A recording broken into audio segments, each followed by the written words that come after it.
Friends, നിങ്ങൾക്ക് എല്ലാവർക്കും മൈക്രാഫ്റ്റ് ടെക്കിൻ്റെ പുതിയൊരു വീഡിയോയിലേക്ക് സ്വാഗതം. അപ്പോൾ നമ്മളിന്ന് ചെയ്യാൻ പോകുന്നത് ഒരു കൊക്കോഡമയാണ്. ഇത് ജാപ്പനീസ് ടെക്നോളജിയിലെ ഒരു പ്ലാന്റിങ് ടെക്നോളജിയാണ്. അപ്പോൾ ഇത് നമുക്ക് വീട്ടിൽ തന്നെ തയ്യാറാക്കാവുന്നത് ഈസിയാണ്. അത് നമ്മുടെ വീട്ടിലൊക്കെ ഉള്ള പായലൊക്കെ ഉപയോഗിച്ചാണ് ചെയ്യുന്നത്. നമുക്ക് നേരെ നമ്മുടെ വീട്ടിൽ ഫ്രണ്ട്സ്, ഇതിനായിട്ട് നമുക്ക് ആവശ്യമുള്ളത് ചകിരി, നമ്മുടെ വീട്ടിലേക്കുള്ള ചകിരിച്ചോറ്, പിന്നെ നമ്മുടെ സാധാ മേൽമണ്ണ്. ഇത് രണ്ടും കൂടെ നമുക്കിനി കുഴച്ച് മിക്സ് ചെയ്തെടുക്കാം. ഈ സോയിൽ മിക്സ്ചറാണ് നമ്മൾ കൊക്കോഡമ ഉണ്ടാക്കാൻ വേണ്ടി എടുക്കുന്നത്. നമുക്കിത് നല്ലപോലെ കുഴച്ചെടുക്കാം. ഈ ചകിരിയെല്ലാം മണ്ണിനകത്ത് ചേരുന്ന രീതിയിൽ കുഴച്ചെടുക്കാം. ഇനി നമുക്ക് ഇച്ചിരി വെള്ളം ആഡ് ചെയ്തിട്ട് കുഴയ്ക്കാം. കാരണം വെള്ളമയം കുറവായതുകൊണ്ട് വെള്ളം ആഡ് ചെയ്ത് കുഴച്ചെടുക്കാം. നല്ലപോലെ കുഴച്ചെടുക്കേണ്ടതാണ്. ഒരു പുട്ട് പരുവത്തിൽ കുഴച്ചെടുക്കാം.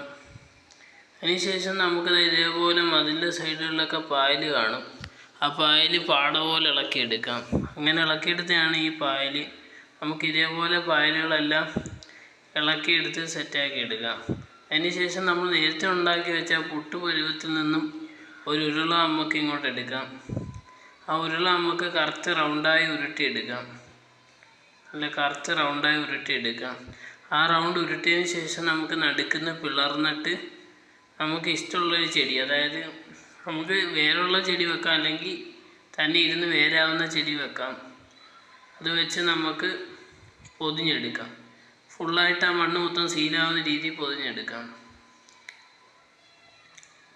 ഇതുകൊണ്ട് തന്നെ നമുക്ക് ചെടിച്ചട്ടിയൊന്നും പ്രത്യേകിച്ച് ആവശ്യം വരുന്നില്ല. ഈ കൊക്കോഡമ ഉണ്ടാക്കി കഴിഞ്ഞാൽ ചെടിച്ചട്ടി ആവശ്യമില്ലാതെ തന്നെ നമുക്ക് ചെടി വളർത്താം. അതിനുശേഷം നമുക്കിനി ഒരു കോട്ടൺ തുണി നീളത്തിൽ റിബൺ പോലെ വെട്ടിയെടുത്തിട്ടുണ്ട്. അത് വെച്ച് നമുക്ക് ഇത് കെട്ടിയെടുക്കാം. ഒരു റോള് കെട്ടിയെടുക്കാം. അതായത് നമ്മുടെ ഈ മണ്ണ് ഒലിച്ചു പോവുകയോ അതേപോലെ ഇതിൻ്റെ സ്ട്രക്ചർ മാറാതിരിക്കാനാണ് നമ്മളിത് ചെയ്യുന്നത്. ആ സർക്കിൾ ഗോളാകൃതി കിട്ടാൻ വേണ്ടിയാണ് ആ ഗോളാകൃതി നിലനിർത്താൻ വേണ്ടിയാണ് നമ്മൾ ഈ കോട്ടൺ തുണി വെച്ച് കെട്ടിയെടുക്കുന്നത്. അതുകൊണ്ട് തന്നെ മണ്ണ് ഒലിച്ചങ്ങനെ പോകത്തില്ല. നനഞ്ഞെന്നും പറഞ്ഞൊന്നും മണ്ണ് എല്ലാം കൂടെ സ്പ്ലിറ്റായി ഒലിച്ചു പോകത്തില്ല. അതുകൊണ്ട് നമുക്കിത് മൊത്തത്തിൽ ഒരു ഗോളാകൃതിയിൽ ചുറ്റിയെടുക്കാം. അങ്ങനെ നമുക്ക് മൊത്തം തുണി ചുറ്റിയെടുക്കാം.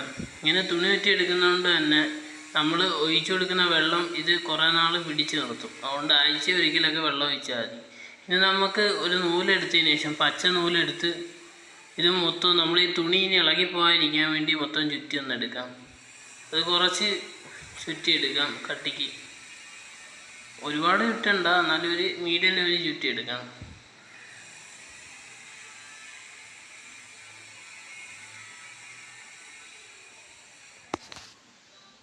അങ്ങനെ മൊത്തം നമ്മൾ ചുറ്റിയെടുക്കുക. ഒരുവിധം നമുക്ക് ഊരി പോകത്തില്ലെന്ന് ഉറപ്പ് വരുന്നിടം വരെ ചുറ്റിയെടുക്കുക. അങ്ങനെ നമുക്ക് മൊത്തത്തിൽ ഒന്ന് ചുറ്റിയെടുത്തതിന് ശേഷം കാണാം. ഇനി നമുക്ക് ഇതിലേക്ക് ഓരോ പായലായിട്ട് വെച്ച് നൂല് വെച്ച് കെട്ടിയെടുക്കണം. എന്നിട്ട് നമ്മൾ ഇതേപോലെ ഓരോ പീസ് ഇങ്ങനെ എടുത്ത് വെക്കുക. അതിന് ശേഷം നമ്മുടെ കണ്ടിന്യൂഷൻ നൂലിട്ടേക്കണം. ആ നൂല് അങ്ങനെ തന്നെ വെച്ച് റൊട്ടേറ്റ് ചെയ്തെടുത്താൽ മതി. അപ്പോഴത്തേനും അത് അവിടെ സെറ്റായിട്ടിരിക്കും. അതങ്ങനെ പറഞ്ഞു പോകാതിരിക്കും. ശ്രദ്ധിച്ച് ചെയ്യണം.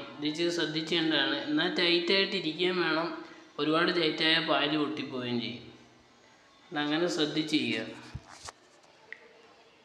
നൂല് ചുറ്റുമ്പോൾ പാല് പൊട്ടാത്ത രീതിയിൽ നൂല് ചുറ്റുക. പൊട്ടിയാലും അടുപ്പിച്ച് വെച്ച് കെട്ടിയെടുക്കുക. അങ്ങനെ നമുക്ക് ആ പായലൊന്ന് സെറ്റായിരിക്കുന്നവരെ റൊട്ടേറ്റ് ചെയ്തെടുത്തിട്ട് അടുത്ത പായൽ വെച്ച് കൊടുക്കാം. അടുത്ത പായൽ വെക്കുമ്പോൾ ഗ്യാപ്പൊന്നും ഇല്ലാതെ തന്നെ ചേർത്ത് വെച്ച് കൊടുത്താൽ മതി. അങ്ങനെ ഇരുന്നോളും. അങ്ങനെ നമുക്ക് അടുത്ത പീസ് പായലും വെച്ചെടുക്കാം. കറക്റ്റായിട്ട് ഇരിക്കുന്നുണ്ട്. അങ്ങനെ നമ്മളങ്ങ് വെച്ച് ചുറ്റിയെടുത്താൽ മതി.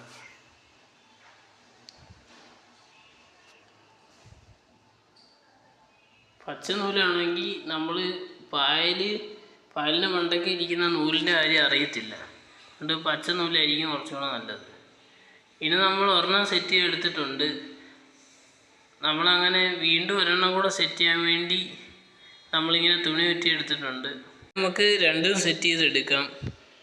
അപ്പോൾ മച്ചാന്മാരെ നിങ്ങൾക്ക് എല്ലാവർക്കും ഡൗട്ട് ആയിരിക്കും നമ്മുടെ കൊക്കോഡാമ എങ്ങനെ നനയ്ക്കുന്നത്.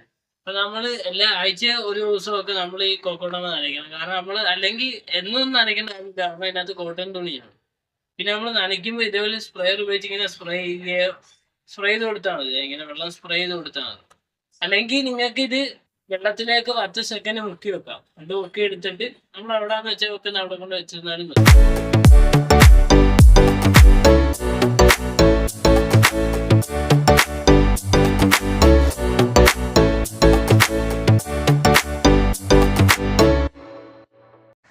നിങ്ങൾക്ക് എല്ലാവർക്കും എൻ്റെ ഇന്നത്തെ കൊക്കോഡാമ മേക്കിംഗ് വീഡിയോ ഇഷ്ടപ്പെട്ടെന്ന് വിചാരിക്കുന്നു. ഇത് നമുക്ക് എല്ലാവർക്കും വീട്ടിൽ തന്നെ ട്രൈ ചെയ്യാവുന്നതും ഈ നമ്മുടെ പായലൊക്കെ തന്നെ എല്ലാവർക്കും വീട്ടിൽ കിട്ടുന്നതാണല്ലോ. ഞാൻ ട്രൈ ചെയ്ത് നമ്മുടെ വീട്ടിലൊക്കെ ഇങ്ങനെ ഹാങ് ചെയ്ത് കഴിഞ്ഞാൽ നമുക്ക് നല്ല രസമായിരിക്കും വീടൊക്കെ കാണാൻ. അപ്പോൾ നമുക്ക് അകത്തും ഇതിങ്ങനെ വെക്കാവുന്നതാണ്. ഹോം ഡെക്കറായിട്ട് അകത്തൊക്കെ വെക്കാം. അപ്പം നിങ്ങൾക്ക് എല്ലാവർക്കും എൻ്റെ ഇന്നത്തെ കൊക്കോഡാമ മേക്കിംഗ് വീഡിയോ ഇഷ്ടപ്പെടുമെന്ന് വിചാരിക്കുന്നു. ഇഷ്ടപ്പെടുകയാണെങ്കിൽ ലൈക്ക് ചെയ്യുക, ഷെയർ ചെയ്യുക, പിന്നെ പരമാവധി എല്ലാവർക്കും ഷെയർ ചെയ്യുക. അതേപോലെ സബ്സ്ക്രൈബ് ചെയ്യാൻ മറക്കരുത്. സബ്സ്ക്രൈബ് ചെയ്യുക. ഇനി നല്ല വീഡിയോ കാണാം എന്ന പ്രതീക്ഷയിൽ. Mahe signing out.